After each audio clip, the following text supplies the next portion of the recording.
I look back at my entire past, and I don't want to change one thing in my past because it brought me to this present moment. And I can see my betrayers.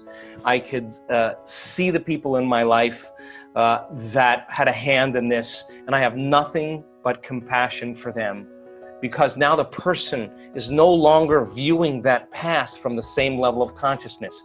They're viewing it from a place of love, of wholeness, and they see the greater good of all of it. And now their conditions, their health conditions, their endometriosis, their uterine tumors, I mean, whatever it is, literally disappears, and they have an incredible change in their brain chemistry. They're in love with life. They're off their meds.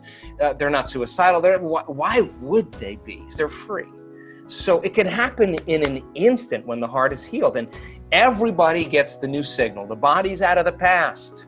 The body's no longer feeling the emotions of the past. And sometimes we got to come right up against that edge, because when you're traumatized, some threat or some danger or some condition in your outer world through your senses is changing how you feel in your inner world. And the quotient of change between the way you normally feel in some alarm state, when you change your internal state and move into that emergency mode, you narrow your focus on the cause, and the brain freezes an image and takes a snapshot, and that's called a long-term memory. And now that image is branded holographically into the brain. So then we remember experiences better because we can remember how they feel, and that memory then changes the person's biology. So they think neurologically within the circuits of that experience, and they feel chemically within the boundaries of those emotions, and how we think and feel becomes our state of being. So now the person biologically is changed, and many times it's the strong emotion that begins to select and instruct the gene that creates disease. Why? Yeah.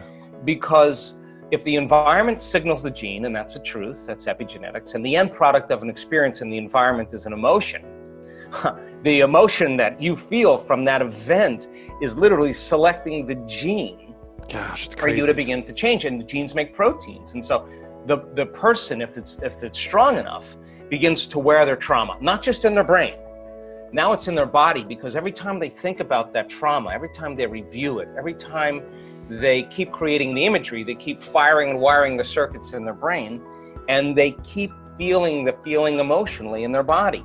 And their body is so objective that it's believing it's living in the same past experience 50 to 100 times a day. And all you need is a stimulus and a response, an image and an emotion, a thought and a feeling, and you're conditioning the body into the past. Well, you're conditioning the brain and body into the past. And so then you asked, is it possible then that people can heal that quickly in 1 week? Yeah, because what if they create an inner event that carries an amplitude of gratitude or joy or freedom, break through from the chains of the past?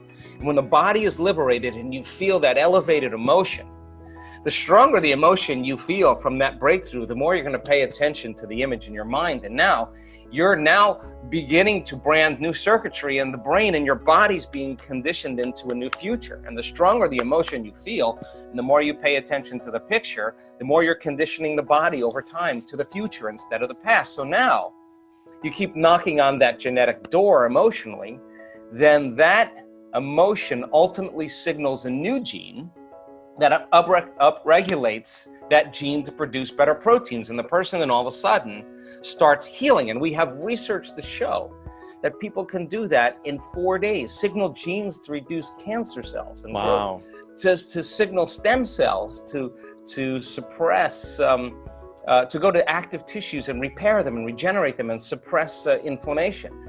We have research to show that you could change the number of brain cells you have just by doing this properly. Well, you come with a lot of genes, and they're just a library of potentials. They're just a storehouse of information, of possibilities. So then you got to get the right signal, the right lock into the key that begins to select and instruct genes that cause genes to make different proteins. And you can regulate so many different genes, the same genes, you can regulate them differently. So when they upregulate, they start producing really healthy and robust proteins. And that's enzymes, that's tissue, that's structure, that's function, that's hormones.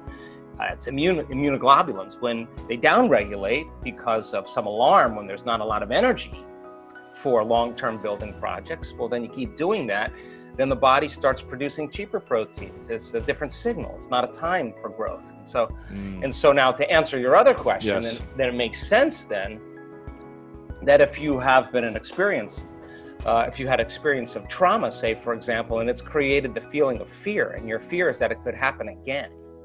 And you don't know this, but every time you think about that future, that possible worst case scenario, and you feel the emotion, you're conditioning your body to become the mind subconsciously of anxiety. So now, all you need now is some cue in your outer environment that says it's unsafe, that there's damage there, that you're a victim, something's bigger than you that could have an effect on you. Well, now that feeling of fear is going to cause you to think thoughts equal to it. So the person then no longer needs the environment to feel that fear. They just have to have the thought about that condition now. And now they're literally knocking their brain and body out of balance by thought alone. And the body's constantly living in emergency mode. And it takes a lot of energy, a lot of resources to live in emergency mode all the time. And guess what system becomes compromised by it? Immune system. Your immune system. Why? Because you have two protection systems. You got a system that protects you from dangers in your outer world. That's the gas pedal. That's the sympathetic nervous system. That's the fight or flight nervous system. Danger, threat out there. Use all the energy because you gotta survive. And when you survive, you got to take care of your body. So so now that system can work really well short term. It doesn't work really well if you keep it on all the time. Because if you're mobilizing all that energy for some threat in your outer world, there's no energy in your inner world for growth and repair. There's no energy for long-term building projects. And energy leaves the brain and it leaves the heart and it moves into these lower centers because now you're tapping the body's resources because there is an emergency. But whether the emergency is real or imagined, whether your anger is valid or justified or not, that you're tapping the body's very energy to heal by doing this. And the immune system says, well, we're part of really the other nervous system. We're the brake, we're the clutch. We need to get into relaxation. We need to get back into balance again. And when we do, then we'll metabolize, then we'll assimilate, we'll reproduce, we'll excrete properly.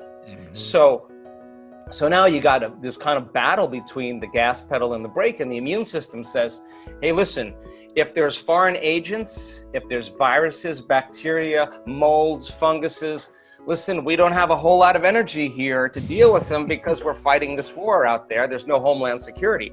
So they shut down certain receptors in the immune system. They shut down function of those lymphocytes, those white blood cells that are your inner army of protection. And it takes a lot of energy to fight a virus and a bacteria. But if there's no energy, hey, listen, it takes energy to raise the body's temperature. Where do you think that comes from? That's part of that branch called the autonomic nervous system.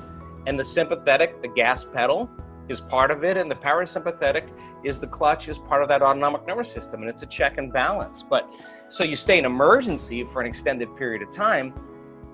And now you're exposed to some antigen or some external substance, some foreign agent, and there's no energy to deal with it, then you are victim to your environment, because every time you react to your environment and you say that person, that circumstance is controlling the way I feel and the way I think, if something outside of you is controlling your feelings and thoughts, then it makes you a victim to your environment. So then, so you will be more victimized, or you could be more of a victim to other things in your environment. People don't understand this consciously because it's a program subconsciously. So now, if you begin to strengthen your inner environment now, this is where our work comes in, because we have research to show that when you place your attention right here in your heart, this center right here, this is the beginning of our divinity. This is our center of oneness, our wholeness. This is where we begin to feel love, gratitude, compassion, kindness, care, freedom, joy. It's all these elevated emotions that are heartfelt emotions. That our research shows that when you begin to teach people how to open this center, and you teach them a formula on how to practice it, that if they did that for 4 days, that they would begin to strengthen their immune system by 50%. And now let me tell you why. Because in the center is your heart, but what most people don't know, there's another gland in there called the thymus gland. Thyme leaf, it's named after the thyme leaf. And the thymus gland has two functions. It has an endocrinological function, it makes growth hormone, that's our youth center, and it makes strong immune chemicals, and it has an immunological function. So when you're living by stress and your heart is racing and you're stepping on the gas and the brake at the same time because you can't run, you can't fight, you can't hide, and you got the gas and the clutch going, energy is going to leave the heart and it's going to the adrenal center, and you're going to cause contraction in the arteries in your heart, and this center will shut down from blood flow. And so there's no energy in the heart. So you teach a person then how to begin to open the center and to start feeling elevated emotions through their heart. And you teach them how to switch or convert from the sympathetic nervous system to the parasympathetic nervous system.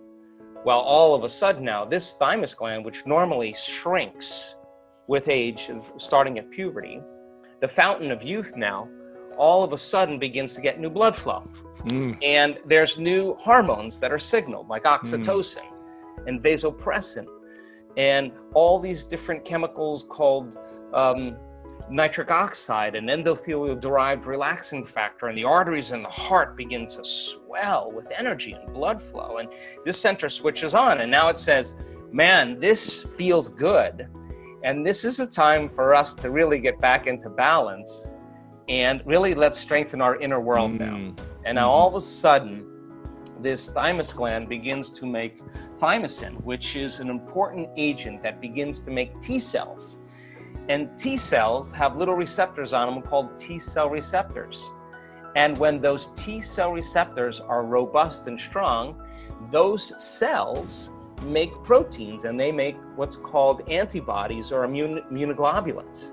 And these little Y-shaped proteins block the receptors coming from the virus that are trying to attack the white blood cells. They have a shield, and now they're immune to the virus and its attack with its receptor, and it can literally begin to inject it with these immunoglobulins, primarily immunoglobulin A, and that begins to cause the virus to not survive. And then that white blood cell will pass another white blood cell and pass on the memory to it, so it already knows what's coming. So now all of a sudden you're making these immunoglobulins, and now your inner world now can combat anything that's a foreign agent. I hope you enjoyed this amazing speech by Dr. Joe Dispenza. We'll continue with our daily challenge. Can you complete the inspiring quote and give us the right answer? If you can do it first, you're the daily winner. Many of you knew the correct answer the last time, so congratulations to everyone with the correct answer. We were looking for 2 words, and the quote was Joe Dispenza's and goes like this: when you think from your past memories, you can only create. The correct answer was past experiences. So when you think from your past memories, you can only create past experiences.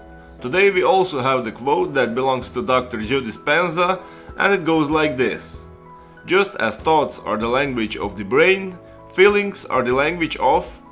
So we are looking for 2 words, and I'm sure you will know the correct answer. Write your answer in the comments below the video. Even if you're not sure, try and guess. You might be the winner of this daily challenge. If you love this video and find it helpful, give your thumbs up and share it with your friends. Help me make this video more popular. Don't forget to subscribe and hit that bell button so you don't miss my new videos and new challenges. So hit the bell button and you'll get noted when my new video is published. If you really like what we do here and want to support us, you can join our channel and our community for a symbolic fee and gain many other additional features. You can do that by clicking the join button next to the subscribe button, or you can click on the link in the description of this video. Stay good and have a great day!